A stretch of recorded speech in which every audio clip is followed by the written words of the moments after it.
ఇప్పుడు వాళ్ళది ఫ్యామిలీ గొడవ ఎక్కడికి వచ్చింది? ఇది ఆస్తుల వాటాలకు వచ్చింది. అసలు ఎవడి ఆస్తులు అయ్యి?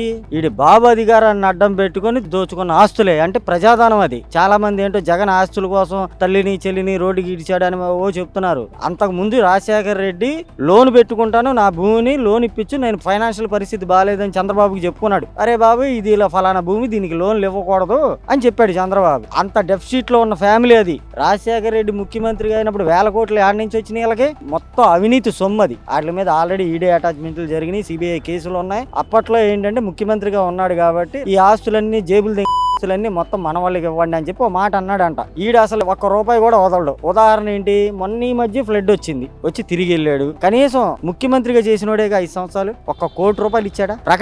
ఇచ్చాడా? ఇవ్వాల. అట్లాంటి వాడు అవినీతి చేసిన సొమ్మును కూడా చెల్లెలు కొడుకులకి కూతుర్లకి ఇస్తాడని అంటే ఎవడు నమ్మేది?